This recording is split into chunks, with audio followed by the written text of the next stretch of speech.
The Harbor Playhouse has been a part of Dickinson's story for decades, first opening in the 1940s as a movie theater before eventually becoming a community stage for local performances.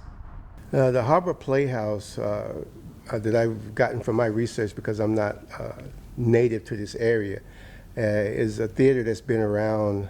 I think it was 1941 was it was initially constructed as a movie theater for talkies and early sound movies in Dickinson.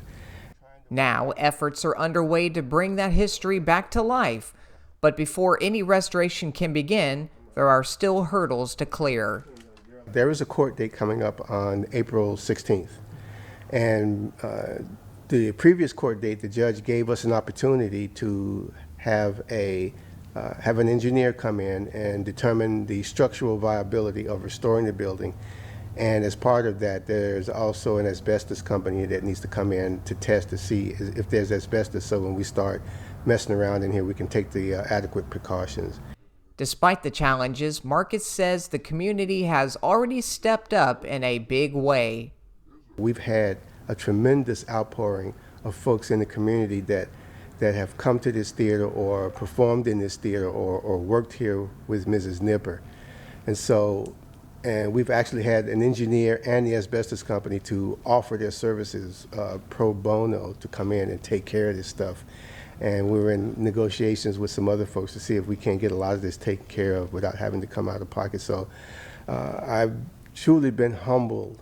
For many, the Harbor Playhouse is more than just a building. It's a place filled with memories, creativity, and connection.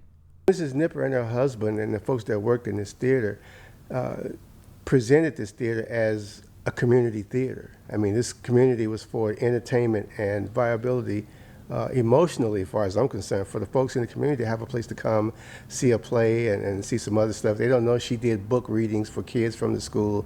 They provide a huge service to this community. And now, organizers are asking the public to be part of its future. We are having a dinner May 30th. And that dinner initially was to raise money for our program, the Dickinson Music Enrichment Center.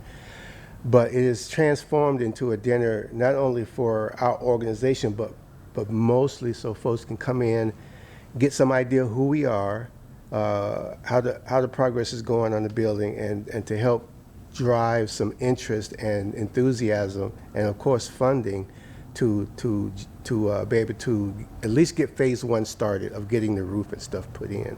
Marcus says restoring the theater isn't just about rebuilding, it's about reimagining what it can become.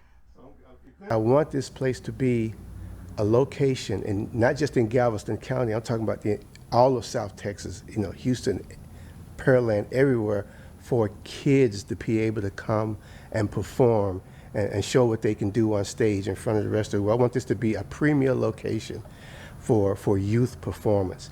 And my guess is at the end of the day, that opening night will probably be a combination of some historical things that took place when Mrs. Nipper were alive, along with kids' performances. If all goes according to plan, the opening night could turn into a week-long celebration, bringing new life to a historic stage. Reporting in Dickinson, Stephen Bernardoni, KGTX 7.